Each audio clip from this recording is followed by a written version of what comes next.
6:30 de la tarde, una hora menos en las Islas Canarias. Sean todos muy bienvenidos a la redacción abierta, edición de la tarde en El Toro Televisión. Bueno, van a ver un recuadrito por ahí abajo de lo que está pasando en lo oficial de la política española. Están los vicepresidentes dando su aproximación al plan, ese plan de los pilares de Peter Sánchez que nos has puesto esta mañana. Cómo va a ser la recuperación, cómo se van a utilizar los fondos que lleguen de Europa, cuáles son los elementos centrales a los que se van a aplicar esas ayudas que, por cierto, hay que recordar que en buena medida se tienen que devolver. En fin, ahí sigue la fanfarria de lo público. No hay para nada previsto intervención periodística alguna en ese acto, por lo tanto es difícil que le pregunten a propósito del gran tema del día. Así es que no vamos a dejar que la fanfarria de lo público se anteponga a una gran noticia. Hoy se ha presentado por primera vez una dificultad seria al gobierno socialcomunista de Sánchez y de Iglesias. Ha sido el protagonista el juez de la Audiencia Nacional, Manuel García Castellón, que ha decidido promover al Tribunal Supremo que investigue o que impute, que es como se decía antes y queda mucho más claro, a Iglesias por 3 presuntos delitos relacionados con el caso Dina. Fundamentalmente la destrucción de un archivo informático y también el urdimiento para que la justicia le considerase a Podemos víctima de las cloacas del Estado y de cómo se pusieron de acuerdo, cómo orquestaron una posición común para engañar al magistrado. Ya saben que los magistrados, cuando descubren que están siendo engañados o que se les intentó burlar con alguna de las añagazas que ya conocemos de Podemos, reaccionan de forma pues muy negativa.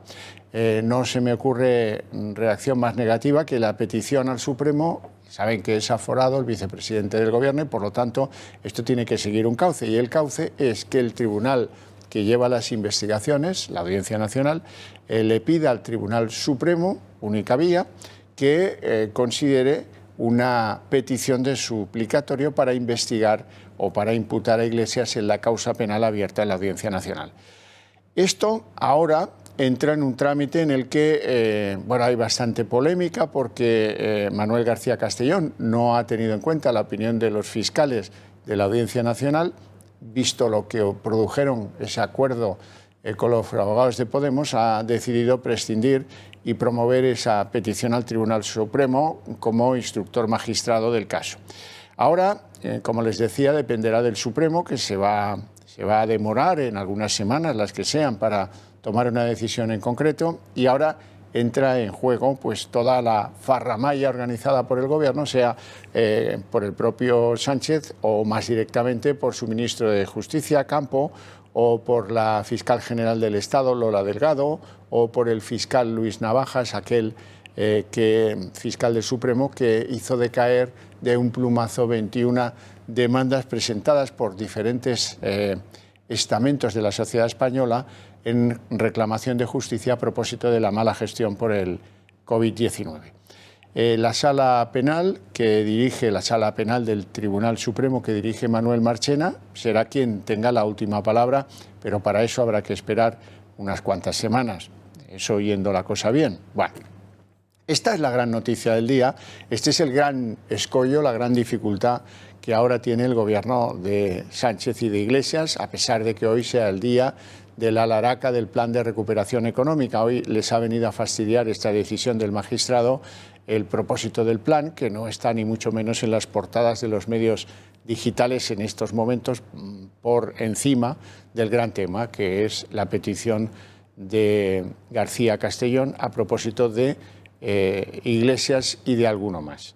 Bueno, así es que mientras ellos desgranan lo que les toca de ese plan por áreas de la vicepresidencia, nosotros nos vamos a ocupar de la sanidad y volveremos, como no, a la gran noticia del día, a esa gran primera dificultad, seria dificultad para el gobierno socialcomunista, que supongo que alguno estará ya pensando en soluciones. Este es el momento de buscar soluciones B para una hipotética imputación si se produce, ya veremos qué pasa, pero en cualquier caso me parece lógico que en Moncloa esta tarde estén ya pensando en alguna solución que mantenga los equilibrios entre el PSOE y Unidas Podemos dentro del gobierno, pero que pues se avenga la enorme dificultad de que tenga que dimitir del gobierno Pablo Iglesias, que es lo que está en cuestión y lo que a algunos nos gustaría mucho. Vamos, insisto, con los datos de la sanidad. Hoy Sanidad informa de 5.075 contagios nuevos en las últimas 24 horas y de 76 fallecimientos. ¿Y Madrid? Se preguntarán ustedes. Pues Madrid presenta en las últimas 24 horas, para utilizar términos parejos en las estadísticas, 2.325 nuevos casos y el porcentaje por 100.000 habitantes que hoy oficializa Madrid es 591 infectados por cada 100.000 habitantes. Como ven, están pues un poco por encima de los 500 que exige el Ministerio de Sanidad. ¿Cuántos de los nuevos infectados en Madrid se han producido respecto del conjunto español? Pues aproximadamente un 27%, para que ustedes tengan la dimensión del asunto. Siguen las contradicciones en cuanto a los datos. De ayer ha habido bronca de nuevo esta mañana porque hay una enorme diferencia entre los 710 que atribuye a Madrid el Ministerio de Sanidad y los 598 que reconoce el consejero madrileño de Salud, Enrique Ruiz Escudero. Vamos a escuchar en primer lugar a Illa. El dato en la Comunidad Autónoma de Madrid es el que dimos ayer nosotros, a fecha de ayer. El informe que hicimos público ayer con datos fechados el día anterior, el lunes a las 12 de la noche, es de 710 casos por 100.000 habitantes en Madrid. Son datos proporcionados por la Comunidad Autónoma, cargados al sistema de vigilancia epidemiológica. Esos son los datos. Las otras cifras que han dado pues probablemente tienen fechas de corte o parámetros distintos, pero el dato oficial y el dato correcto proporcionado por ellos es esto. La contradicción en cuanto a los datos que afectan a Madrid, porque los datos del consejero de Salud dicen 598 nuevos contagios sobre 100.000 habitantes en el mismo día, en contradicción a lo dicho por Illa. Lo que le puedo dar es el dato que elabora a diario la Dirección General de Salud Pública con sus técnicos, con toda la sección de epidemiología, y el dato son 598 casos de incidencia acumulada por cada 100.000 habitantes a 14 días. Ese es el dato nuestro. Sé que ha salido la cifra del Ministerio, 710, que claro, le digo, realmente no sé de dónde sale esa cifra, no sé cómo se ha elaborado esa cifra, pero yo le digo que los datos, vamos, que es una evaluación diaria y por lo menos 3 veces a lo largo del día. Bueno, pues ahí ven la disparidad de los datos, que supongo que con las cifras de hoy se van a continuar manteniendo, los 598 nuevos contagios que da la sanidad madrileña versus los 710 casos que dice Illa que tiene Madrid.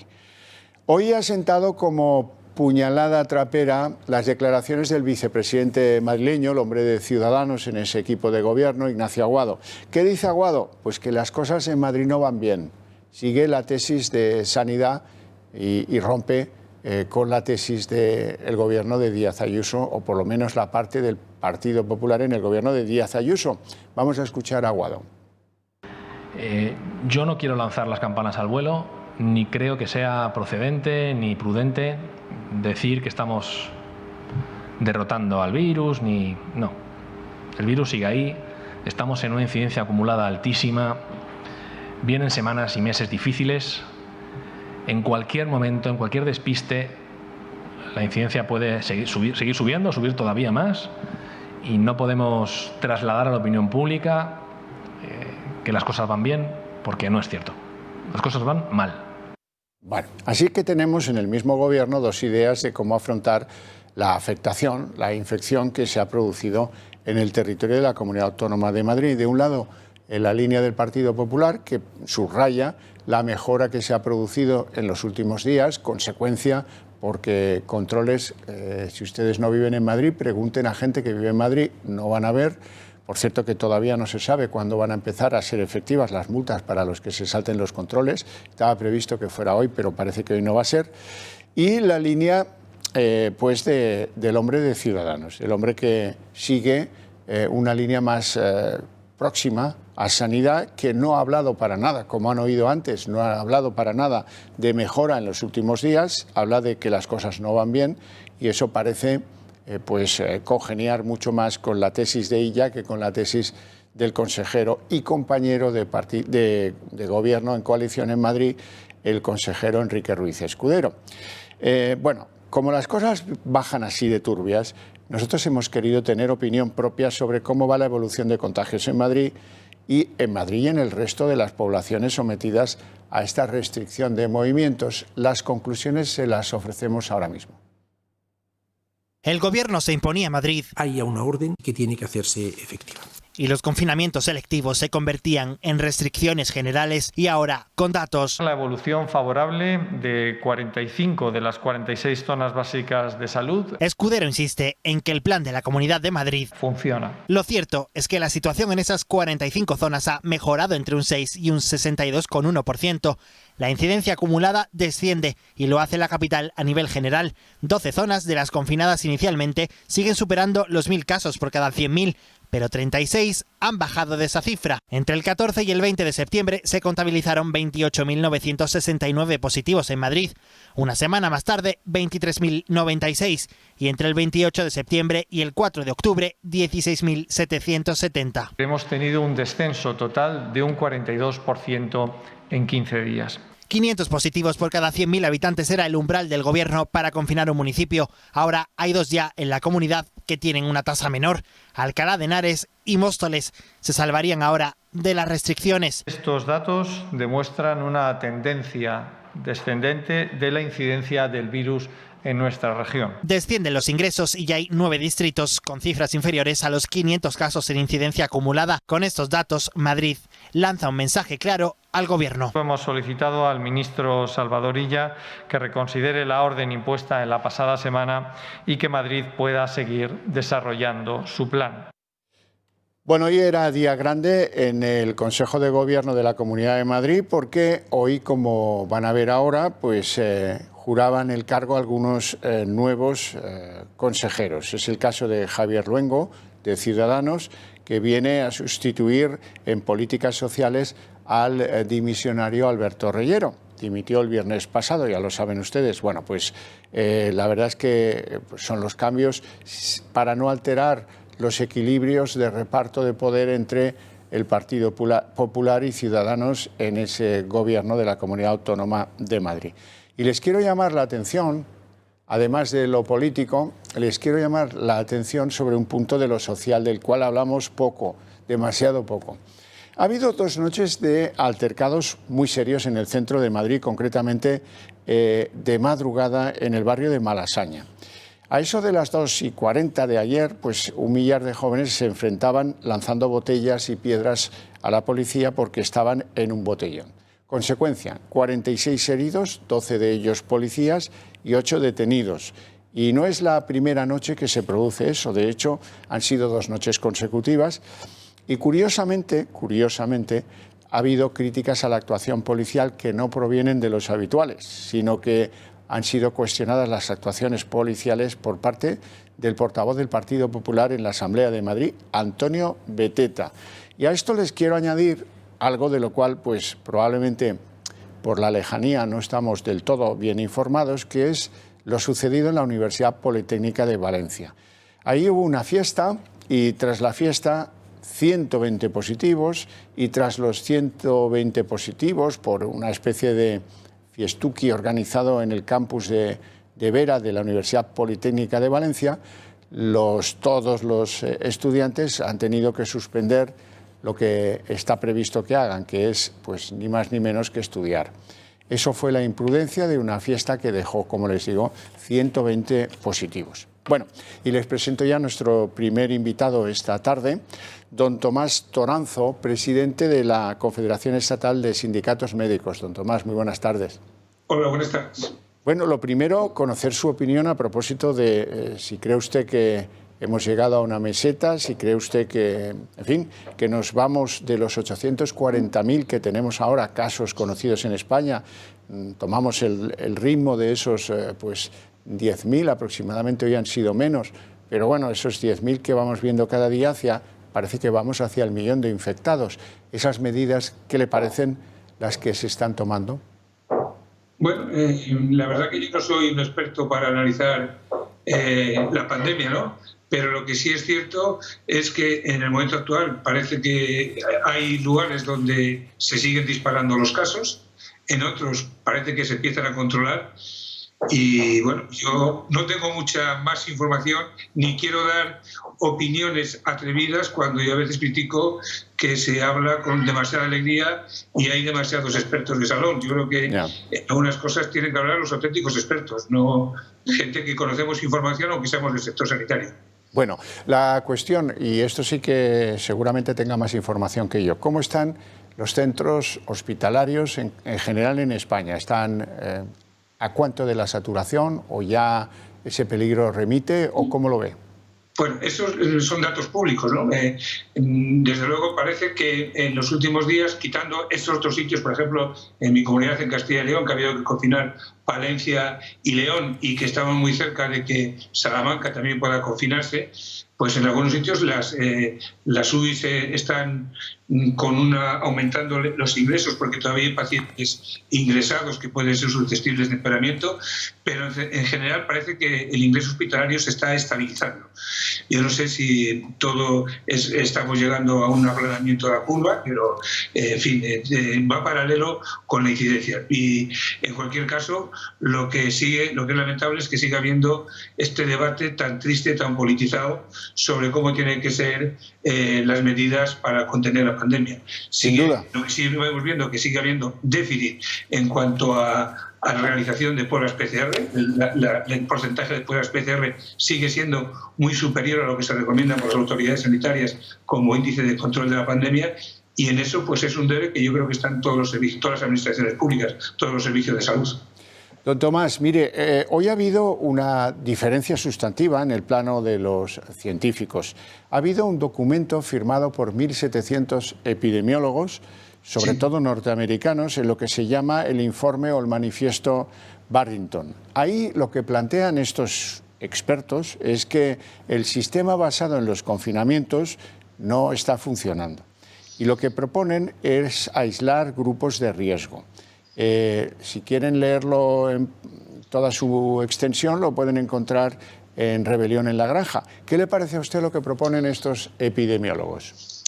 Un poco a lo del principio. Yo no voy a criticar a un grupo de 1.700 epidemiólogos, fundamentalmente americanos, que han hecho esta propuesta, que en fin no deja de tener su fundamento, porque si los aislamientos se aísla o se confina a personas de riesgo, que son las más vulnerables, pues tiene sentido. Ahora, yo no sé si esto sirve para contener la pandemia. Sí es cierto que ellos hablan en este informe de que aislar a toda la gente impide que se adquiera una inmunidad de rebaño.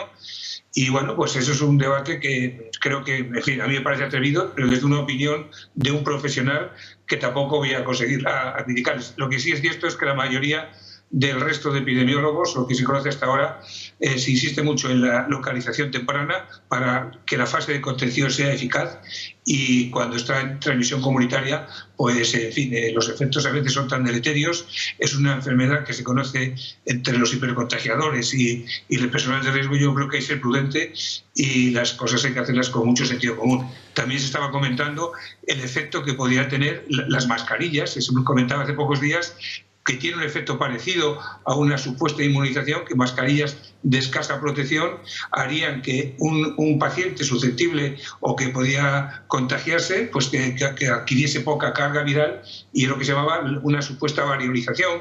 En recuerdo de la variolización que se hizo con la operación Balmis, y bueno, pues que podría ser también un mecanismo. Aquí opiniones, teorías hay muchas, pero yo creo que irá a los criterios que se están aceptados generalmente, y esta propuesta de los epidemiólogos americanos, pues en fin, habrá que valorarla con mucho cuidado porque es muy atrevida.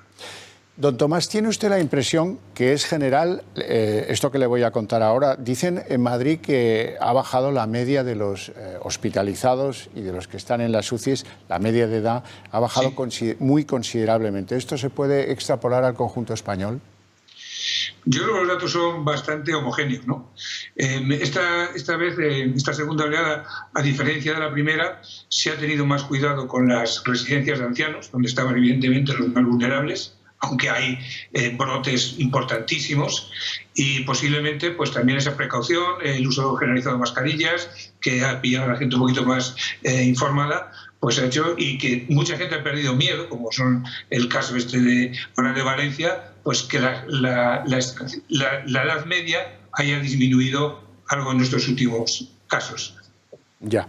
Bueno, le quiero contar un caso que no tiene que ver mucho con el COVID, aunque sí tiene que ver, quiero conocer sus impresiones a propósito de, o sus reflexiones a propósito de cómo ha superado hasta ahora la sanidad pública el lío de la pandemia. Es el caso de una mujer de Burgos, Sonia, tenía 48 años, ha fallecido por un caso de cáncer de colon y, bueno, pues ella recurrió a su atención primaria en Burgos, que le dieron un servicio durante 3 meses telefónico, que no llegó ni a un análisis de sangre, y luego se acercó a 2 hospitales, a urgencias, en su demarcación, en Castilla y León, y otro en Bilbao, Basurto, si no recuerdo yo mal, y en ninguno de los 2 casos supieron descubrirle que lo que sufría esa mujer era cáncer de colon. Y a algunos eso nos parece bastante inaceptable y significa que algo ha venido haciendo mal el sistema, pero yo quiero conocer su opinión sobre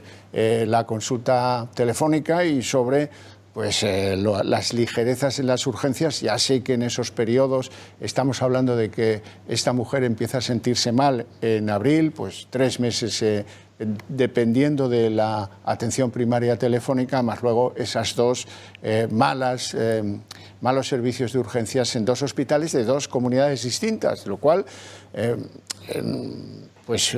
hace saltar a nuestra mesa de trabajo la idea de que algunas cosas deberían cambiar en el proceder de las personas que no por razón del COVID acuden a la sanidad y reciben pues ese trato. Sí, bueno, yo creo que aquí es un caso muy lamentable, evidentemente. Solo hay que ponerse en el lado de los familiares y, bueno, pues esto es lamentable, muy, muy lamentable. Pero permite sacar conclusiones. Yo creo que esto no es un caso único, este quizás es más grave, que tiene trascendencia. Y el tema de la pandemia ha puesto muy, muy en peligro la seguridad de los pacientes, tanto los afectados directamente por COVID, ¿no? Porque son pacientes que se les meten en unos circuitos nuevos, con unos sistemas de asistencia con mucha protección, que entraña riesgos porque hay un distanciamiento con el paciente, y hay unos riesgos para aquellos pacientes no COVID, que dado que se ha priorizado la asistencia a este grupo, estos han quedado en segundo plano y han perdido auténticas oportunidades de tratamiento. Este es el caso paradigmático.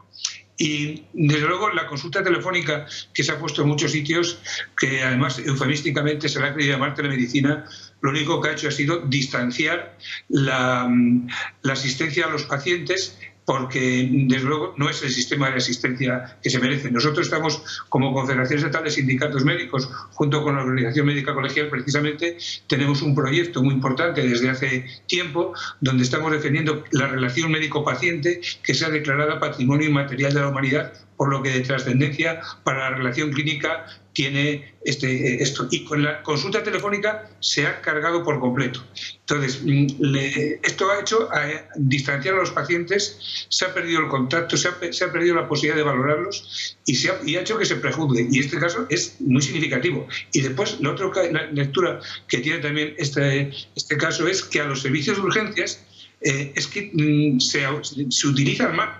Puede ser muy grave, como ha sido el caso de esta señora, pero posiblemente no iba con ninguna urgencia, aunque era muy grave lo que tenía. Y en los servicios de urgencias se descartan patologías urgentes, susceptibles de tratar en el momento. Y claro, el problema es que la alternativa, que era el servicio de atención primaria, concretamente en Castilla y León, ha estado muy deteriorado. Ha sido motivo el fallecimiento de esta persona el que se habla en los consultorios locales. Nosotros, concretamente, hacía unos días habíamos enviado, como hace 15 días, una carta a la consejera manifestando la preocupación que teníamos como sindicato profesional por cómo estaban quedando muchos pacientes alejados de la asistencia sanitaria con problemas graves de accesibilidad al sistema sanitario. y curiosamente la consejera nos garantizó que, vamos, no había ningún problema y nos llama derrotistas, tremendistas, como si fuésemos Fernando Simón. Sí, más o menos. Dígame una cosa, yo no desconozco cómo es la evolución de un cáncer de colon, pero me imagino que si el médico de atención primaria hubiera tenido la oportunidad de ver a esta persona, hubiera visto pues que su tono, su color, su dolor, tenía que obedecer a una causa grave. Probablemente le hubieran hecho análisis de sangre, que cuando uno se pone en la cola de los batablancas es lo primero que se les ocurre, ¿verdad?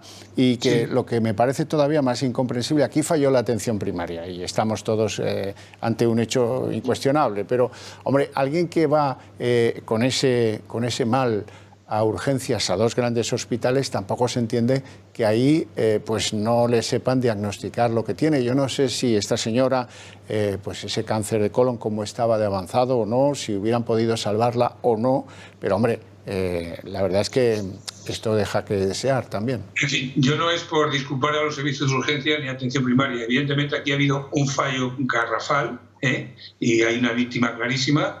Pero curiosamente, primero en la atención primaria, donde la falta de contacto pues permite diagnosticar correctamente, porque viendo a la paciente, explorándola, haciéndole una historia adecuada, no por teléfono, que se pierde por cantidad de posibilidades, pues posiblemente se lo hubiese diagnosticado, aunque a lo mejor el cáncer, porque parece ser que ya los primeros síntomas que manifiesta son dolores óseos, que podría ser una metástasis ya, podría ser un cáncer avanzado, porque a veces evolucionan de una forma tórpida y las primeras manifestaciones que dan ya son de un cáncer avanzado, puede ser.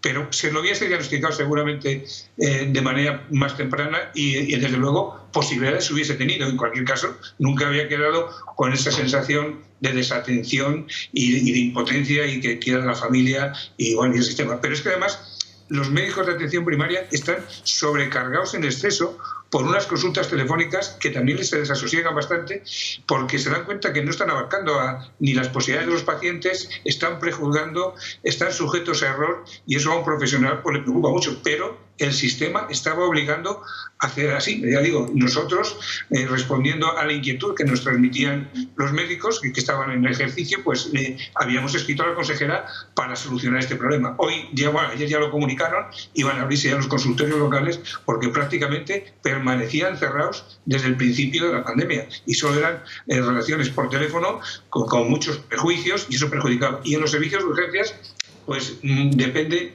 el momento que llegue, la sobrecarga y el síntoma que lleve, porque si ella quejaba simplemente de un dolor en el pie, pues se la manda, evidentemente, el procedimiento es un analgésico en ese momento por solucionar el problema, y si no hay ningún otro síntoma local ni general que necesite una asistencia urgente, se le deriva a atención primaria, pero claro, ahí no había una alternativa. Posiblemente es una cosa que había que haber valorado. Pero en esto están perjudicados los pacientes, los primeros, y los profesionales los segundos, y al final está todo el sistema sanitario. Bueno, hay que decir, en beneficio de la atención primaria, que es ese gran bastión que está permitiendo que ahora los hospitales no estén hasta la bandera y no haya esa sensación de agobio colectivo, ¿no? Sí, claro, es que atención primaria está muy sobrecargado. Dese cuenta que además de atender a muchos de los pacientes de COVID, porque en los hospitales se ven muchos los graves, pero el grueso de los números se está viendo en atención primaria. Tienen los circuitos específicos COVID y después hay que hacer toda la atención telefónica, que a pesar de que no resuelve los problemas, ocupa mucho tiempo, supone mucho estrés y además hay que duplicar muchas veces las consultas, ¿no? Pues porque no se tiene seguridad, se hacen controles telefónicos y además de sobrecargar, hace que se haga mal. Luego es un sinsentido en el que estamos y desde luego hace falta recursos. El sistema estaba muy descapitalizado, estaban los profesionales también mal distribuidos, en atención primaria hay una carencia grave y además no han sabido retener, por ejemplo, a los profesionales que han terminado en la última época. Tan es así y tan deteriorado está el sistema y se le está sometiendo a tanto estrés que una cosa que creo que merece la pena hablar de ella es un Real Decreto que acaba de sacar el día 30 de septiembre el Ministerio de Sanidad, el Real Decreto Ley 29/2020, que pone todavía mucho más en peligro la seguridad de los pacientes, que ese es el motivo de la convocatoria de huelga que hemos hecho desde CENS estos días, respaldada por todas las sociedades científicas, por la Organización Médica Colegial, y que nos vamos a poner en contacto con las asociaciones de pacientes y usuarios porque son los principales perjudicados. El decreto, en definitiva, viene a decir que ante una falta de profesionales porque el sistema no los ha sabido retener y profesionales los hay, van a habilitar a aquellas personas recién licenciadas en medicina que no tienen el título de especialidad correspondiente, que no han iniciado ni la formación sanitaria especializada, y lo pone textual el decreto. Se les habilita a los no especialistas para que hagan de especialistas. Siempre digo que atenderán a los políticos o a los familiares de los políticos, a los hijos, a las esposas, a los maridos de los políticos que han tomado esta decisión. Y después la otra también muy grave es que en los hospitales que están sobrecargados van a obligar a especialidades, a especialistas de determinadas especialidades a hacer de otras especialidades. Y hemos tenido, ya pasó la vez anterior, con graves problemas, pues dermatólogos pasando consulta en medicina interna, que no están acostumbrados ni tienen habilidades, otorrinos pasando también consultas de patologías médicas, y eso pone en peligro a los pacientes, y no es de extrañar que si esto no se corrige, situaciones tan desgraciadas como la de esta paciente, pues vuelvan a reproducirse. Lo que pasa es que muchas veces en la vorágine quedan tapadas, pero si vamos haciendo encuestas a los afectados, muchas veces se dan cuenta que un médico a veces no se ha enterado de lo que le pasa porque no le está viendo el médico que debería verlo. Don Tomás Toranzo, pues se puede ser más claro, pero es difícil. Le agradezco mucho su intervención en el programa y le deseo una feliz tarde. Pues yo les sugiero que hagan un seguimiento de este Real Decreto Ley, que como no lo corrijan, mucha gente va a perder seguridad y va a estar en grave peligro para acudir al sistema sanitario. Lo que nos faltaba. Muchísimas gracias. Véanlo con detalle porque es muy, muy preocupante. Gracias. Muchas gracias. Un placer. Bueno, vamos a hacer una pequeña pausa publicitaria y luego ya nos meteremos a fondo en el gran tema del día, que es la imputación de Pablo Iglesias y la gestión que se está haciendo de ella. Vamos a esa pausa de publicidad.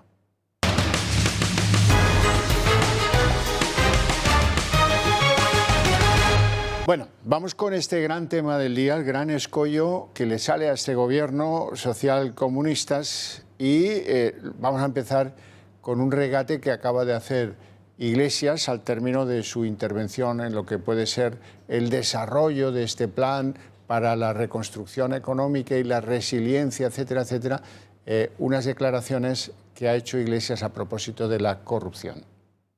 Lo quiero decir muy claramente, hay que superar un modelo empresarial tradicional que apostó demasiado por el ladrillo y por la contratación pública para sostener el desarrollo de nuestro país. Que a nadie se le olvide que la corrupción que ha hecho tanto daño en España tenía una base económica. Esa base era el desarrollo descontrolado del ladrillo y la industria de la construcción y el abuso de la contratación pública a la hora de generar élites empresariales. Bueno, en esto andaba el vicepresidente el día en el que ha hecho un mutis clamoroso respecto de esa petición que hace el juez de la Audiencia Nacional, Manuel García Castellón, a propósito de su actuación en el llamado caso Dina. El caso Dina Busselham, ya saben, esa secretaria, él la calificó así, ella dice que era asesora cuando era eurodiputado en Bruselas, pues ella era la que pues le asesoraba o le hacía de secretaria, como dice él, ¿no? Esta mujer denunció el supuesto robo de su móvil. En Podemos llegaron a la conclusión de que el tal móvil no había sido robado, o había sido robado de una manera que no se asemeja a la consideración que tenemos todos de robo, que se estaba utilizando gran parte del material del móvil de Dina Busselham. Recuerden aquel tuit de Iglesias en el que decía que azotaría hasta sangrar a Mariló Montero.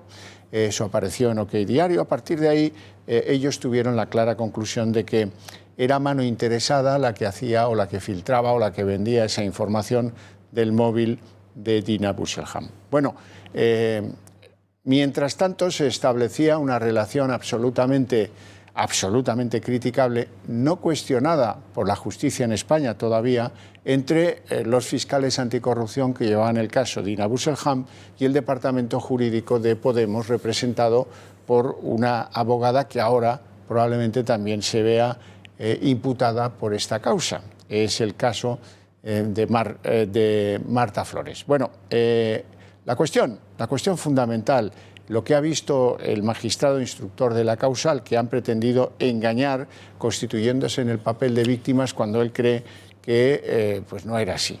Que no era así, y tiene evidencias, conversaciones entre reuniones, entre unos y otros, de cómo acomodaron la situación a un perverso propósito político, aparecer como víctimas de las cloacas del Estado. Bien, eso no lo han conseguido porque ese magistrado pues, los pilló sobre la marcha. Y ahora, en 87 folios de esa exposición razonada al Tribunal Supremo, intenta que le den el ok para que con el suplicatorio pueda proseguir en la investigación como imputados de algunos personajes que ahora les voy a explicar de Podemos. Al frente de ellos, Pablo Iglesias, vicepresidente segundo del Gobierno.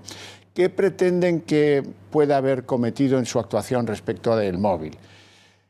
Pues daños informáticos, puesto que, como recordarán, el presidente del Grupo Z, Antonio Asensio Hijo, le entregó algo que se podía leer. De hecho, le entregó algo que se podía leer y una máquina para leerlo, creyendo al parecer que las imágenes íntimas que eran evidentes que había en esa memoria correspondían a Iglesias y a su esposa.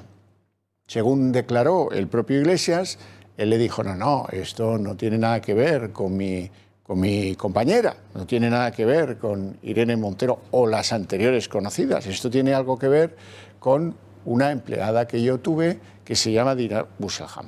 Bueno, como Iglesias no le entregó esa tarjeta inmediatamente a la supuesta denunciante del robo, como todo esto es mentira, pues hay que ir con mucho cuidado en los detalles, pues resulta que se lo quedó durante una buena temporada. Él dice que por proteger a la chica. Por proteger a la chica eso no es lo que se hace.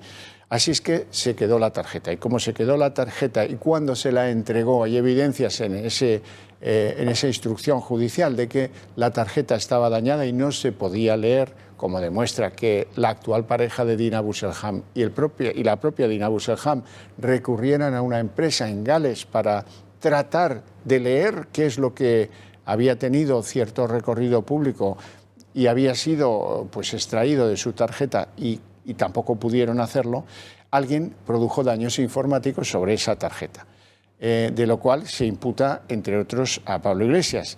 En segundo lugar, revelación de secretos, claro. Si durante ese espacio de tiempo en el que era Podemos y su líder el que tenía la tarjeta, pues resulta que es bastante evidente que se reveló algo secreto sometido a la privacidad de Dina Busselham y que eso pues pueda ser o no imputable a los de Podemos. Ahí yo tengo mis dudas y les quiero expresar en el minuto cero.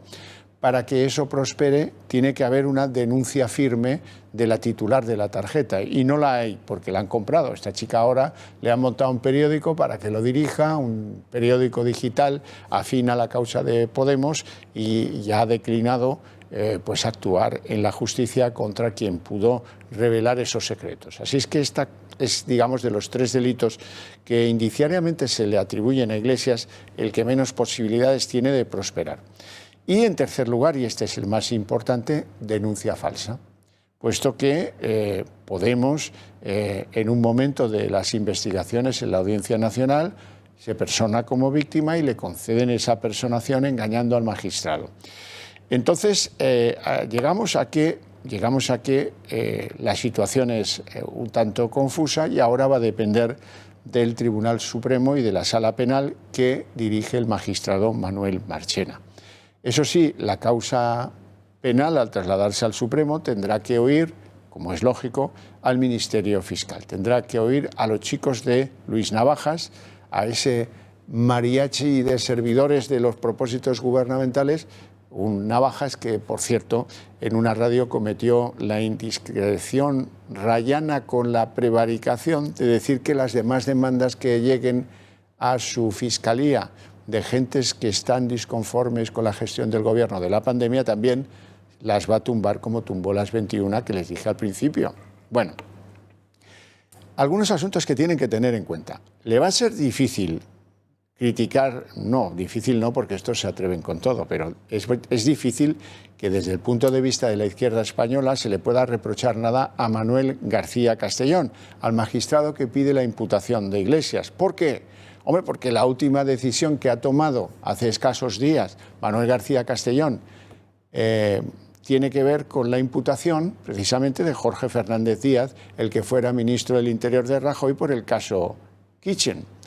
Y ahora vamos al paquete de Podemos afectado por todo eso, porque entre otras cosas está Gloria Elizo, que es la representante en la mesa del Congreso en nombre de Unidas Podemos y que es una de las personas que mantuvieron reuniones con Iglesias para ver cómo tenían que hacer para ser considerados como víctimas y actuar en el procedimiento del supuesto robo del móvil de Dina Busselham.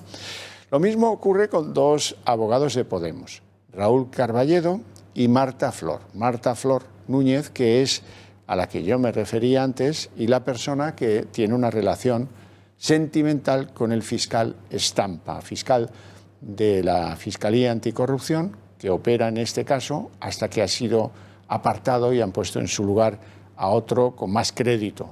Pero está probado también por diferentes grabaciones y diferentes testimonios que Marta Flor Núñez mantuvo reuniones con los dos fiscales de anticorrupción adscritos al caso para que les echaran una mano en configurar su posición en esa causa que estaba abierta. Eso no es un papel que corresponda a la Fiscalía. No ha habido sanciones ni para Estampa ni para su compañero, pero sí han sido apartados en beneficio del fiscal Luzón, que es el que ahora opera en la causa.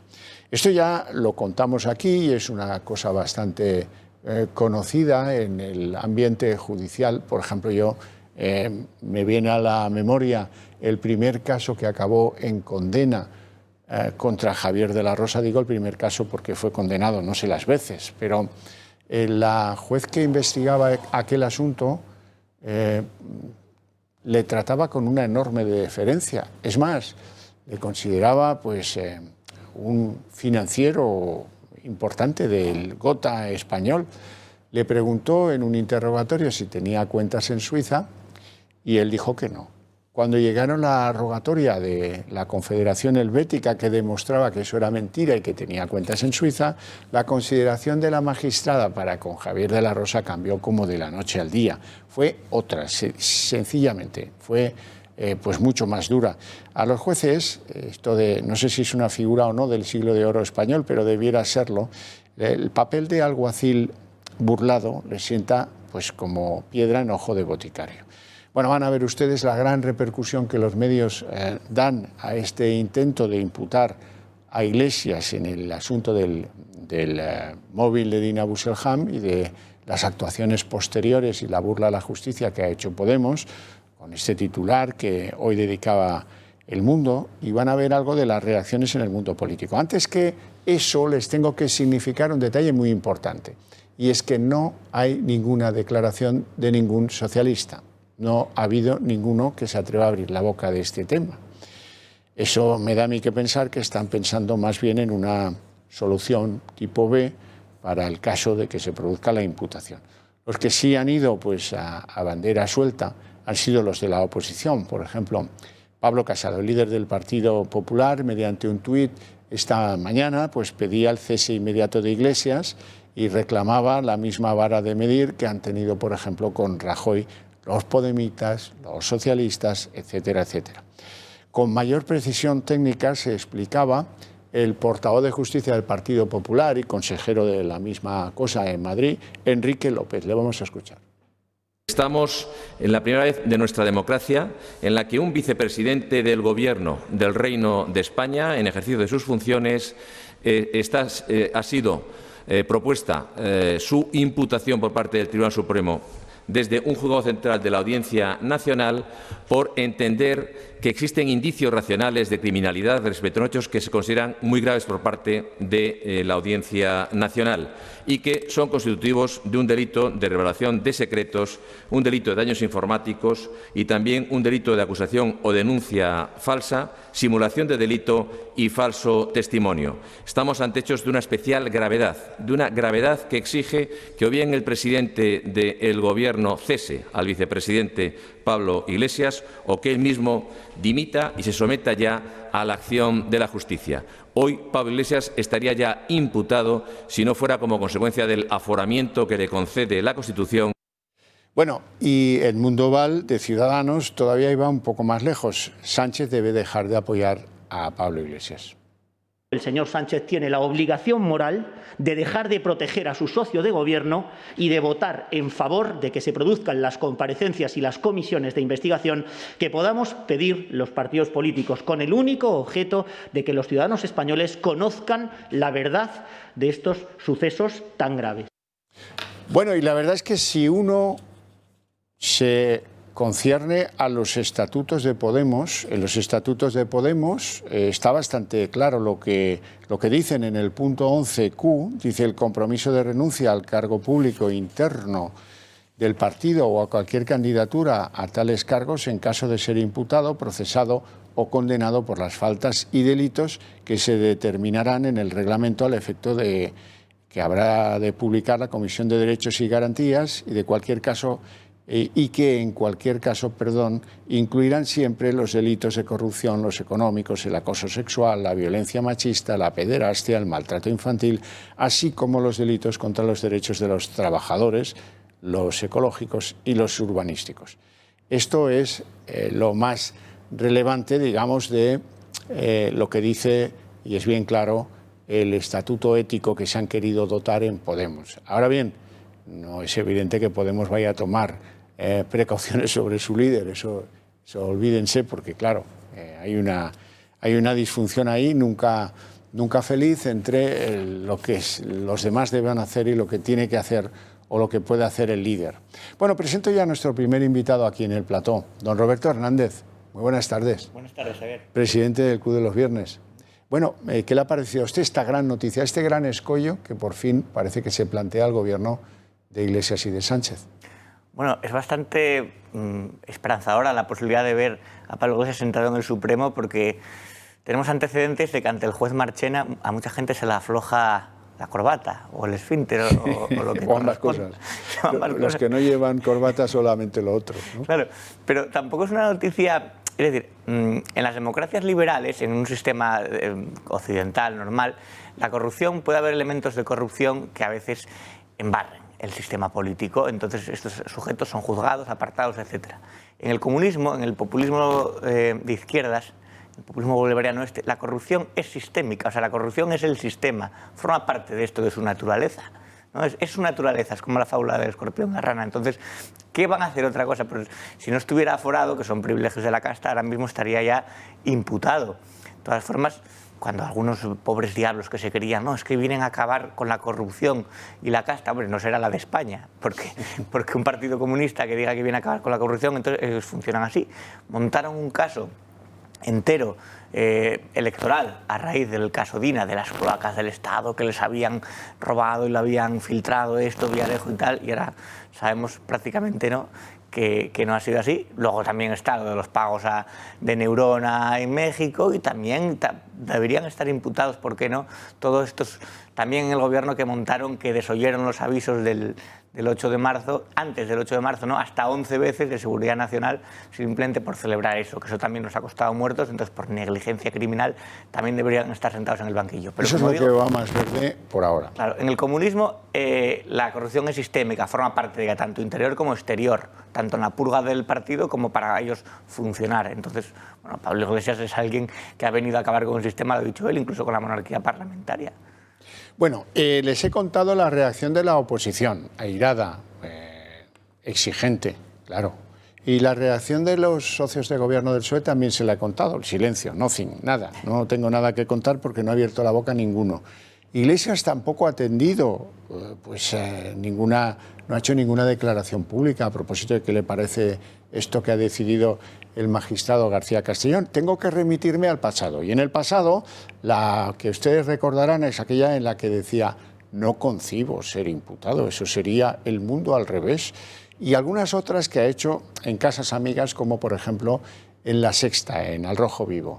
Quiero que la recuerden. Que hay hasta 14 denuncias contra Podemos en los últimos 6 años tratando de acusarnos de financiación ilegal. 14 en 6 años. Todas se han archivado. A partir de aquí, que investiguen, que miren debajo de las alfombras, que nos pidan los documentos que quieran, que nos hagan comparecer en sede judicial a los que consideren, que investiguen hasta el final. Y sospecho que al final ocurrirá lo mismo que ha ocurrido en las 14 ocasiones anteriores en las que se ha denunciado la financiación de Podemos. Pero por nuestra parte, máxima colaboración con la justicia. Señor Iglesias, ¿en qué circunstancias usted asumiría responsabilidades políticas por casos de corrupción en su partido? Apertura de juicio oral, dimisión. Así de rápido y así de concreto. Bueno, a mí me pasa esto por hablar de más. Resulta que Sánchez acaba de decir que respalda completamente a Iglesias, su vicepresidente. Así es que ya no hay un silencio en el partido de Peter, sino que hay un apoyo, un respaldo, un capote que se le echa a Iglesias, aunque por el rabillo del ojo estén pensando en la opción B, por si acaso. Vamos a hacer una pequeña pausa de publicidad.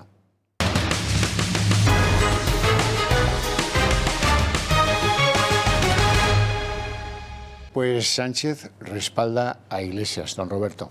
Bueno, qué tranquilo se le ve en El Rojo Vivo, hay una casa amiga diciendo que investiguen y tal, pero claro, en su cabeza recuerda las palabras, le resuenan, ¿no?, de su socio Sánchez y la Fiscalía que la controla, y por eso las prisas por también meter mano al Consejo General del Poder Judicial y a la Justicia. Hombre, si ellos tienen la justicia en su mano, ¿qué más da que le investiguen si la controlan ellos mismos? Pero bueno, no llegan todavía, sus tentáculos no llegan todavía a todas las ramas de la justicia, afortunadamente, porque si no acabaríamos ya con la democracia, le hubieran aniquilado. Todavía hay jueces en Madrid. Todavía hay jueces todavía hay jueces en Madrid. Que no controlan ellos. Eso es. Bueno, lo que sí ha habido es reacción de algunos miembros del gobierno que son de Podemos. Por ejemplo, Yolanda Díaz.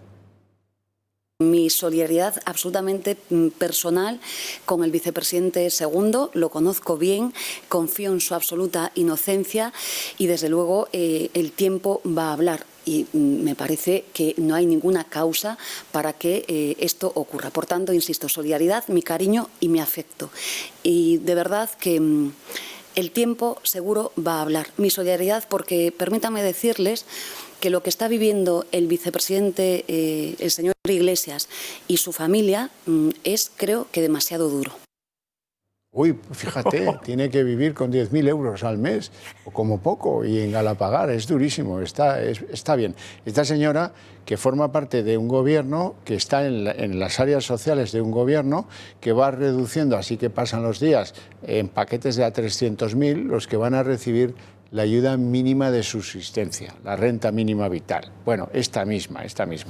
Ella ha estado dentro de que forma parte de las cortesías entre los comilitones. Ella es aspirante a cierto poder en Podemos, no lo olviden, pero el que ya ha sido el absoluto desparrame ha sido Echenique. Echenique, yo esperaba la reacción de Echenique, pero vamos, que si la esperaba, ahí la tienen.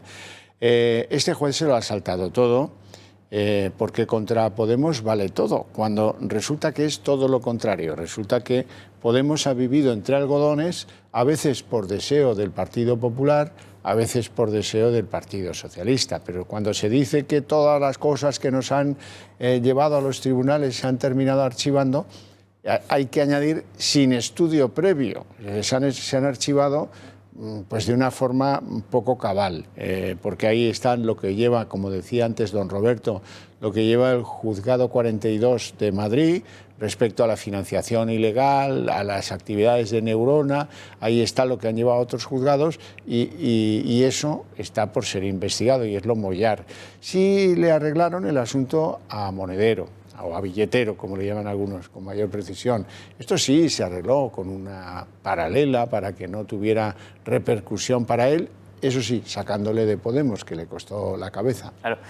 Lo de Yolanda Díaz, vamos a ver, ella está puesta ahí por el líder, ¿qué va a decir? Pues son todo alabanzas y elogios, es una bellísima persona, no me lo puedo creer, el tiempo hablará, dice, que no sé yo el tiempo cómo se expresa, pero bueno. Y ya lo de Echenique, pues, en fin, conocemos las salidas de Echenique, que va ahí sin ningún tipo de vergüenza, tuiteando siempre, a veces rezumando odio. Y bueno, ciertamente es que cuando dice que investiguen, qué tal, están siempre confiando en que les van a echar una mano, en que van a poder librarse de eso, ¿no? Como cuando Irene Montero pagó a su escolta para que no denunciara y así librarse de todo aquello. Pero bueno, Echenique es un pobre lacayo ahí del líder que lo tiene para como perro de presa, pero es una cosa que da bastante penita. No muerde a nadie ella. No. Bueno, y muchos se preguntarán, reacción de Irene Montero. Irene Montero hoy ha buscado una reacción por la vía de llamar la atención hacia otro lugar del territorio político. Hoy ha decidido que era el momento para anunciar la abolición de la ley del aborto 2015. Yo les tengo que contar que, bueno, aquí tenemos... Primero vamos a escuchar a Irene Montero lo que ha dicho respecto del aborto y luego les tengo que hacer algunas matizaciones. Me quiero sumar personalmente y como ministerio a todas esas voces verdes y moradas que en todos los rincones del mundo están reivindicando el derecho a decidir sobre sus cuerpos, que reivindicaron una maternidad libremente decidida y sobre todo una vida sexual plena y libre. En este sentido les anuncio la intención de este Gobierno de comenzar con los trabajos de modificación de la Ley Orgánica 2/2010, de 3 de marzo, de salud sexual y reproductiva y de la interrupción voluntaria del embarazo, para la derogación de la reforma del año 2015, asegurando así que todas las mujeres tienen derecho a decidir sobre sus propios cuerpos y también asegurándonos de que hacemos todo lo posible por mejorar la salud sexual de toda la ciudadanía, garantizando el mejor acceso posible a la anticoncepción, a las formas más novedosas y efectivas de la misma, así como a una educación sexual efectiva. Bueno, todo proviene de un origen. El origen es el gobierno de Mariano Rajoy. El gobierno de Mariano Rajoy se presentó a las elecciones diciendo que iba a abolir la ley del aborto vigente y firmada por un gobierno socialista, el de José Luis Rodríguez Zapatero. No se atrevió a hacerlo. Es verdad que hubo 72, si no recuerdo mal, diputados del Partido Popular que presentaron un recurso ante el Constitucional, pero ese recurso lleva 10 años, más de 10 años, metido en un cajón y no sale ni va a salir, porque el Constitucional ni es tribunal ni es nada. Y no atiende esa patata caliente, eso está claro. En 2015, supongo que conscientes de que no cumplían con una de las propuestas de su alternativa electoral, aquel que fuera ministro de Justicia, Rafael Catalá, promovió una mínima modificación que se limitaba a exigir el consentimiento de los padres en los casos de jóvenes de entre 16 y 17 años que quisieran abortar. Esa reforma del 2015 es lo que va a volar por los aires, según dice Irene Montero en esta ocasión. Y está claro que donde han celebrado con alborozo ese deseo de abolir esa reforma del 2015 es en el propio Tribunal Constitucional, porque producida esa reforma, pues probablemente no tenga ningún sentido que ellos acaben sentenciando un recurso que lleva más de 10 años cajoneado, como se suele decir en los juzgados. Bueno, lleva más de 10 años, pero parece que este es el momento de sacarlo. Este ministerio vive de ideas y de cortinas de humo, de lanzar globos sonda. A ver con qué podemos tapar ahora todo este escándalo que nos ha salido del 15M, ¿no? Como si no hubieran hecho ya suficientemente daño. Y hablan de voces verdes y voces moradas. Yo me pierdo con tantos colores, no sé para quién habla, parece los Teletubbies, pero bueno. Y, a ver, es una cuestión muy sencilla en el tema del aborto. Pues tendrá que ser de criterios médicos, no por criterios ideológicos. Muchas veces hablan de su cuerpo y de su decisión como si tú decides quitarte un quiste o operarte la nariz. No creo que sea simplemente una cuestión de tu propio cuerpo. Ahí entran ya otras valoraciones éticas, morales, médicas. Estar embarazada no es tener un callo en el pie que tú decidas, bueno, pues yo decido que este verano quiero que me queden bien las sandalias y me voy a quitar esto. Pues sí, pues evidentemente ahí nadie tiene nada que decir y nadie te va a objetar en que tú decidas sobre tu cuerpo. Pero bueno, como digo, estas son formas de meter otra vez en el debate, de que la gente siga hablando del aborto, que seguir continuando con temas que de alguna manera desvían la atención de lo que se está saliendo, de las imputaciones y sobre todo de lo que salió ayer y antes de ayer, de las alertas aquellas que se hicieron para paliar, bueno, de la peligrosidad de la pandemia, que se hicieron oídos sordos porque había que celebrar lo más importante para ellos, que era el eje central del circo ideológico y propagandístico de su ministerio. Su ministerio vive de estas cosas, no es un ministerio que tenga utilidad, por lo tanto tiene que hacer estas cosas de voces verdes y voces moradas. A mí me interesa mucho el apoyo que públicamente brinde Irene Montero a su pareja, a Pablo Iglesias. Me interesa mucho porque en las filas socialistas lo que se dice es que esto del caso Dina Busselham es un lío de faldas. Podría ser. Por eso sí, claro. Me interesa mucho, eso es lo que dicen los socialistas. Para mí lo que consta es lo que hay en la Audiencia Nacional, naturalmente, pero la explicación que ellos dan es que es un lío de faldas. Sí, yo de Irene Montero tengo la impresión de que ya está aguantando muchísimo y que está tragando pues, y ya viviendo una vida que, bueno, se ha metido ahí, sabe que nunca va a haber una oportunidad semejante, una tipa con sus capacidades, ¿no?, siendo ministra, y hay que pagar cierto precio por ello y aguantar a lo mejor ciertas cosas. Lo dejo ahí a las entendederas del público, en el sentido de que Pablo Iglesias se sabe cómo es, él presume además de macho alfa, pues hombre, estar con el macho alfa tiene cosas buenas y también tendrá cosas malas que más o menos tienes que mirar para otro lado. Pues sí, bueno, no todo el mundo pues, ha guardado mutismo en torno a este anuncio de Irene Montero. Es el caso de la diputada por Murcia de Vox, Lourdes Méndez Monasterio, a la que escuchamos a continuación. Dicen de nosotros que no respetamos la libertad de las personas y que atacamos a las mujeres, porque defendemos el derecho a la vida del más vulnerable y porque solicitamos medidas y alternativas al aborto para las mujeres, porque lo escandaloso es que ustedes gasten más dinero en eliminar las vidas humanas que en ayudar a las mujeres embarazadas. Ustedes han hecho una encuesta hace muy poco, una encuesta que desde luego tiene unos criterios intelectuales que vamos a dejarlos aparte, porque lo que hacen es que asimilan una mirada, la asimilan a una violación. Entonces, claro, ¿cómo puede usted, sobre una encuesta de esas características, sacar unas conclusiones serias? Y en esa encuesta vienen todas aquellas denuncias o aquellas violencias que se ejercen sobre aquella mujer que no quiere abortar, pero que está presionada o por su pareja o por su familia o por su jefe. ¿Usted me puede asegurar y me puede afirmar que no existe ninguna mujer a la cual se haya ejercido violencia sobre ella para que aborte?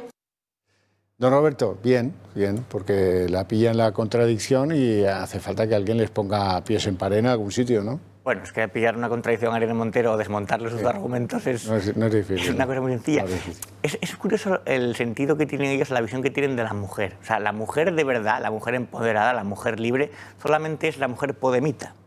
El resto de mujeres, incluso en política, no cuentan, son una especie de bobas alienadas que le hacen el juego a la masculinidad tóxica, al heteropatriarcado, y además merecen todo tipo de desprecios y no pasa nada, se las agrede, se las insultan. La campaña que se está haciendo contra Isabel Díaz Ayuso, yo he leído un artículo en que decían que estaba desprovista de sus facultades mentales, que si miraba de una manera... Estaba ida, aprovechando sus iniciales. Claro, diciendo que está chalada, entonces eso lo están haciendo a una mujer y no pasa nada. Si lo llegan a hacer a una mujer de Podemos, bueno, pues está claro que en esta ideología sectaria hay mujeres de primera y mujeres de segunda, y ellas, qué casualidad, siempre son las mujeres de primera, a pesar de que sus capacidades son bastante limitadas en este caso sí, y no voy a yo a entrar en esas descalificaciones como con Díaz Ayuso, pero Irene Montero todos podemos escucharla y verla y oírla.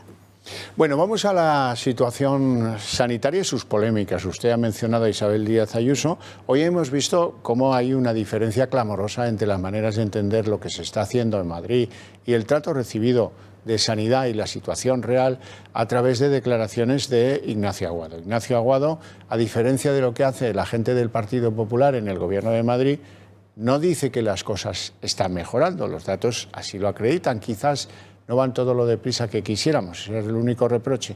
En cambio, para el líder de Ciudadanos en el gobierno madrileño, esto va fatal. Esto, bueno, oye, se alinea en definitiva con el ministro filósofo Salvador Illa. ¿Cómo vive usted esas contradicciones numéricas, esas contradicciones de doctrina sobre lo que hay que hacer, ese yo confino pero luego no pongo controles, pero luego todo el mundo, en fin... ¿Conclusiones? Con muchísima impotencia porque me doy cuenta de que estamos en el medio, la población, de una guerra política, que no es una guerra sanitaria. O sea, que los criterios sanitarios no importan tanto como la guerra de siglas. Claro, aquí está el Partido Socialista, aquí está el Partido Popular y vamos a ver de qué manera podemos fastidiar a Madrid, porque yo no veo otra intención que la de hundir económicamente a la capital, al motor económico de España, simplemente porque llevan 25 años sin gobernar en la Comunidad de Madrid. Y eso yo creo lo que más daño les hace, ¿no? Que desde Joaquín Leguina el PSOE no ha vuelto a pisar moqueta de Puerta del Sol. Entonces se está haciendo la guerra a Madrid con una intención política, igual que en la desescalada primera, que se les impidió pasar de fase porque aludían a un comité de expertos que no existía, o sea, un comité de expertos inventado. Aquí están intentando manipular los números para entender cosas que no son, para poner lo peor de lo que está, y me parece tristísimo, porque en el medio está la salud de los madrileños y la economía también. Y sin el más mínimo gesto de alguna manera disimular un poco, por ejemplo. vamos a tomar medidas para la zona afectada de Madrid, las estaciones de la Renfe, del AVE, de cercanías y de lo que convenga. Y en el aeropuerto también se toman unas medidas extraordinarias porque, como decía, y tenía toda la razón Isabel Díaz Ayuso, tú vienes de Ámsterdam y puedes dirigirte a Vallecas o a Lavapiés o donde te dé la gana. Sin embargo, vives en Madrid y no puedes irte a la sierra. Vamos a ver en qué quedamos, ¿no? Claro, es que además tenía más sentido el confinamiento por barrios más afectados, que reducía la movilidad, que no ahora que se puede mover por todo el municipio de Madrid y sin embargo frena del exterior. Pero claro, luego también se comprueba cómo a la gente se manipula de forma casi como si fuera un rebaño para según quien te confine. Es decir, no han dicho nada durante 50.000 muertos durante lo peor de la pandemia, con la peor gestión, y cuando Ayuso quería confinar ciertas zonas, desde el gobierno, desde Podemos, animaron a manifestarse y salieron a manifestarse en Vallecas, se acabaron pegando con la policía. Los barrios pobres contra los barrios ricos. Sí, claro. Entonces, esa era la Era como si fuera casi obsesión, Los Miserables, ¿no? Una cosa de Dickens también. Bueno, y luego confina el gobierno central toda la comunidad y entonces ahora ya les parece bien y nadie protesta y volverán a aplaudir los balcones. O, bueno, están jugando con la población también, pues, de eso, de una forma como si fuera un ganado, como si fueran borregos, y algunos que se comportan como tal, esa es la verdad. Bueno, vamos a hablar un poquito de la relación entre Peter Sánchez y el jefe del Estado, el rey. ¿Por qué? Porque algo debe haber pasado, alguna conclusión de haber errado en las últimas semanas debe haber de fondo. Resulta que de no querer que el rey vaya a Cataluña a la entrega de despachos de los jueces en la escuela judicial, hemos pasado casi sin espacio de tiempo a una semana, la que va del 6 al 11 de octubre, en la que van a tener 3 actividades conjuntas el presidente del Gobierno y el jefe del Estado. De un lado, el día 6 tuvieron un acto en el Instituto Cervantes, el viernes van a ir a esto del Barcelona New Economy Week, en fin, que está la cosa como para New Economies, pero bueno, ahí da unos premios el rey y van a coincidir Sánchez y él, y el día 11 de septiembre van a coincidir de nuevo el día de la fiesta nacional en la tradicional recepción del Palacio Real, que va a quedar bastante deslucida a tenor de las circunstancias y que el Palacio Real, hasta donde yo alcanzo, está en el meollo de Madrid. Sí. Algo deben haber pensado que han hecho mal, alguna especie de contrición debe llevar esto, ¿no? Porque ellos marean muy bien la opinión pública, cogen el pulso de la calle, si así le puedo decir, y nadie se creyó que el rey no fuera a Barcelona a la entrega de despachos de los nuevos jueces por motivos de seguridad. Está claro que era una cesión al independentismo, la ciudadanía así lo entendió, hubo mucha polémica, se creó muchas críticas, entonces ahora quieren taparlo con, bueno, vale, nosotros antes impedimos que fuera, ahora vamos a hacer pues, un montón de actos con él y salir sonrientes, hacer la foto.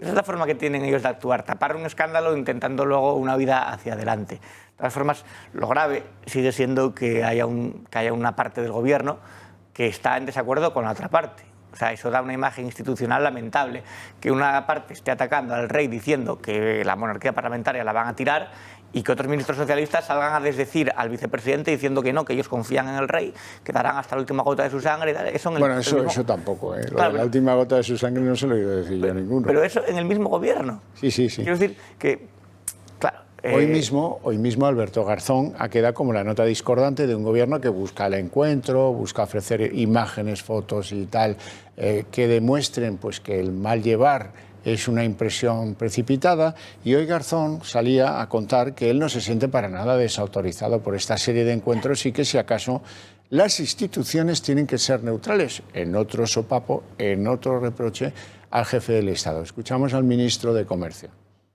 Para nosotros no es una prioridad el cómo se elige la jefatura del Estado con toda la que está cayendo. Es una prioridad atender a lo que estamos hablando, atender a la gestión sanitaria, a la crisis económica, pero tenemos el deber, incluso diría constitucional, de defender la neutralidad de las instituciones. Nadie le ha dicho nada de nada. Si se refiere a que si me he sentido desautorizado, en ningún momento me he sentido desautorizado, en ningún momento.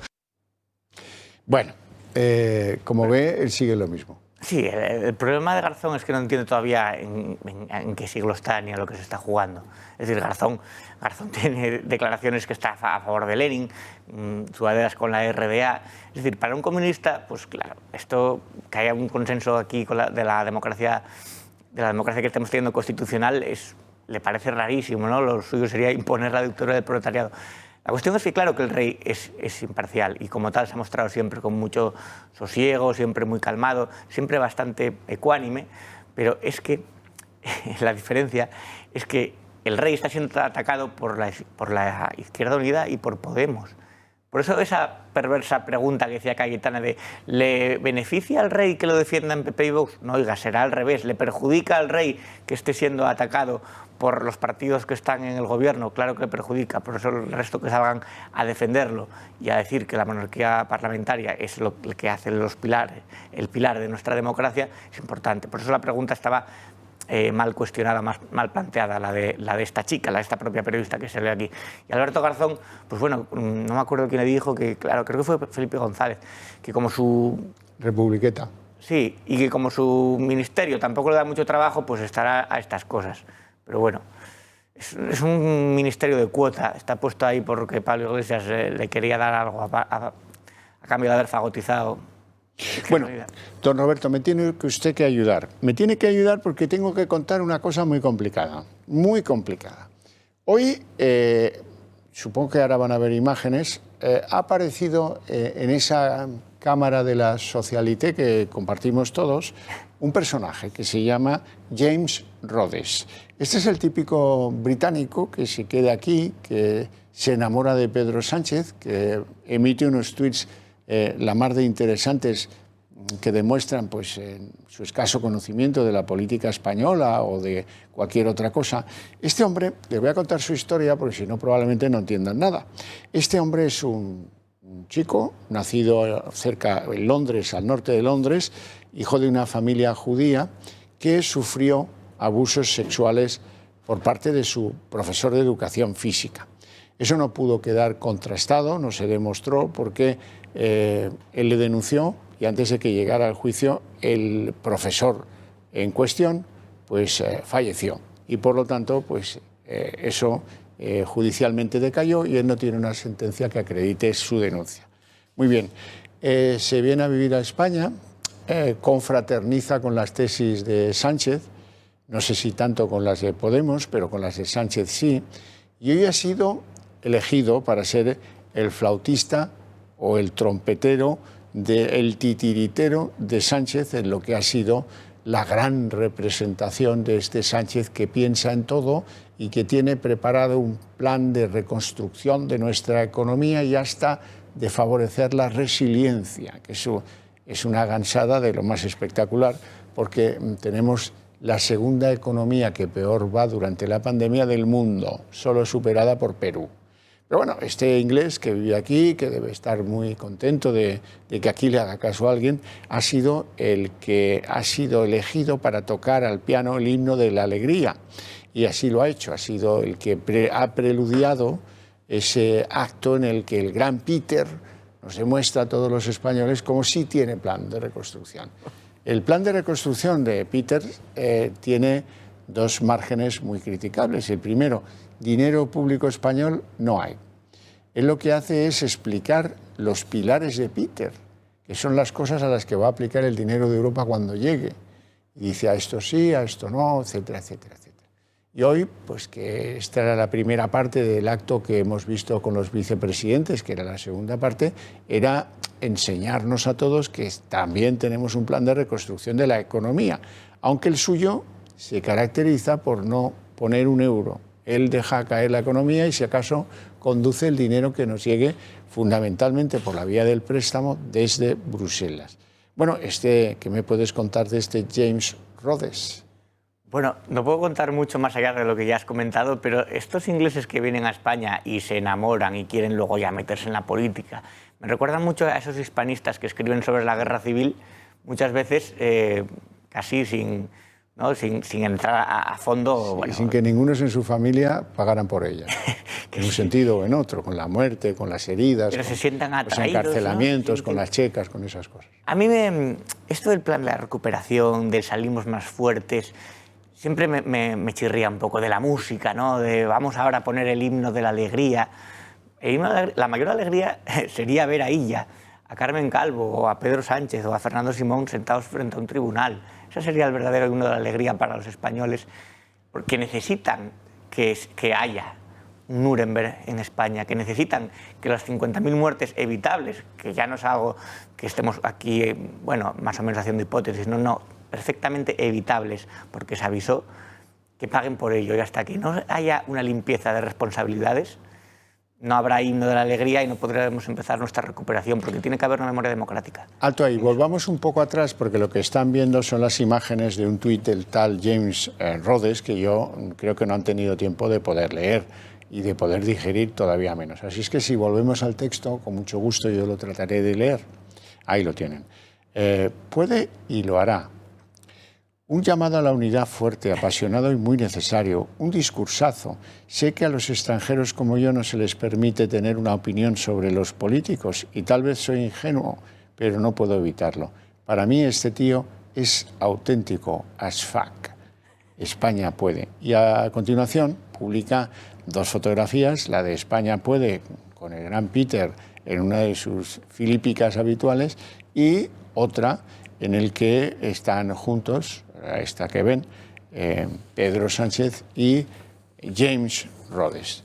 Se ha sentido obnubilado por la grandiosidad de Sánchez, que todo lo que tiene grande lo tiene de garrulo, pero aún así sí, es una persona que, pues, por lo que sea, se siente fascinado por aquí, por las esencias ibéricas. Tiene 2 grandes fascinados internacionales. Por un lado, en Nueva Zelanda, la premier neozelandesa, que dice que está fascinada por lo bien que lo está haciendo Sánchez, que como están en el Down Under, esto se entera muy poco de lo que pasa en España. Pero es que vive en España, que salga y que pregunte a cuánta gente conoce que no ha cobrado el ERTE, o a cuánta gente conoce que no cobra el salario de subsistencia, o a cuánta gente conoce que está absolutamente en desacuerdo con la gestión sanitaria que ha hecho este gobierno. ¿De qué vamos a hablar? Sí, eso me suena un poco también a la gente que se siente atraída, fascinada por la figura de Putin. Luego dice, ya, pero claro, no vives en Rusia. Desde aquí es fácil que sí. No estás viendo la autocracia de Putin. Allí cuesta un poco más. Sí. Hombre, hablando de Putin, ¿cómo te agradezco que elevemos el tono y vayamos a los asuntos internacionales? Hoy la eurodiputada del PP, Dolors Montserrat, decía que Borrell, el fenómeno español exportado a hacerse cargo de la diplomacia europea, está blanqueando a Maduro. Vamos a escucharla. O sea, esa misión clandestina nada pidió, solo suspender unas elecciones que al final Maduro no las ha suspendido, pero encima sin ningún tipo de condición puso Borrell exigiendo que se hicieran unas elecciones presidenciales, que este es el kit gordiano de la cuestión. Se necesitan en Venezuela unas elecciones presidenciales para acabar con el régimen totalitario. ¿Qué dice el afectado? ¿Qué dice Borrell? Vamos a escucharlo. Creemos que la única manera de salir del impasse en el que se encuentra Venezuela será a través del diálogo y la negociación política entre las fuerzas venezolanas. No habrá un único acontecimiento catártico que haga desaparecer las múltiples crisis que azotan al país. Y nuestro papel, nuestra voluntad, es ayudar a encontrar una vía que responda a las necesidades y a las propias demandas del pueblo venezolano. Y después de lo que ha ocurrido y escuchado a unos y a otros, y en particular después de haber recibido, no como respuesta a nuestras cartas que respondían a las suyas, sino como declaraciones públicas de que las elecciones no se van a posponer, la Unión Europea evidentemente no podrá ni siquiera plantearse el envío de una misión de observación electoral. O sea, que le da portazo a Maduro, ¿no?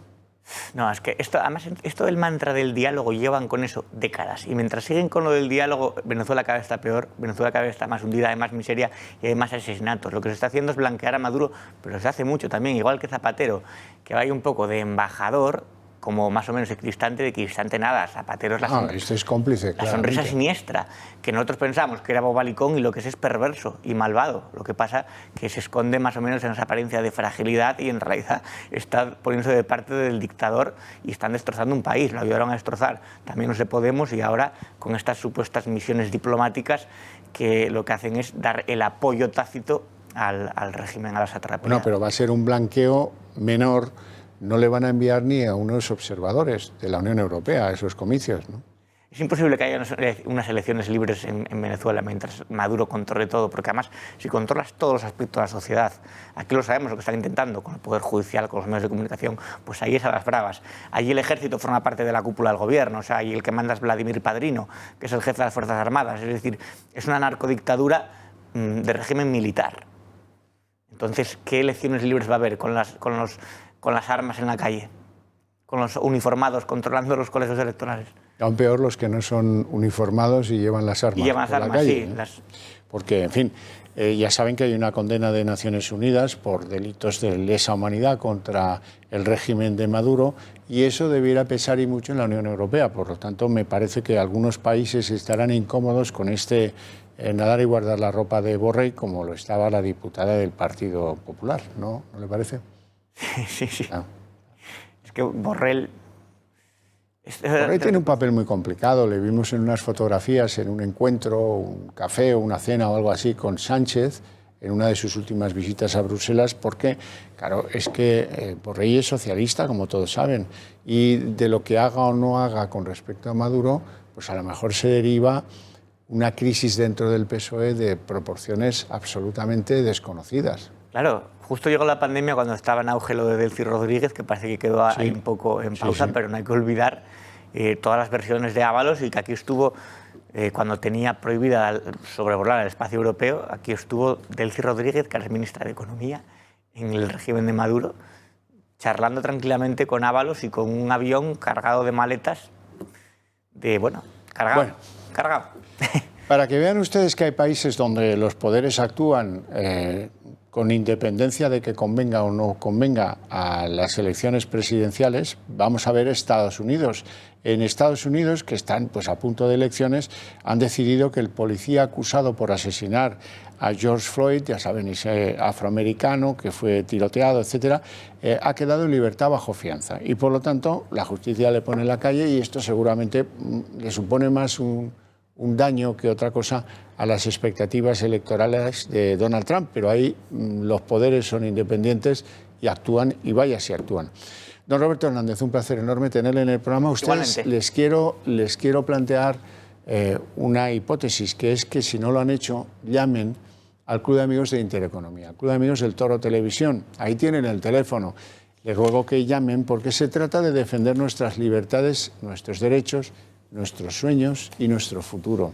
Y para eso ustedes necesitan un medio que se comprometa a pelear por esas libertades y por esos derechos. Como no hay muchos más, refúgiense con nosotros, acomódense con nosotros y les prometo fidelidad a eso, a defender sus libertades y sus derechos. Y la cuestión es una pequeñísima aportación económica que espero que ustedes valoren darnos. Y con ella pues van a tener un medio amigo que exprese lo que ustedes piensan pero no pueden y lo que a veces tampoco expresa la Cámara, el Congreso de los Diputados. Ya lo sé ya. Vamos a ver lo de la economía, impulso económico, en apenas unos minutos.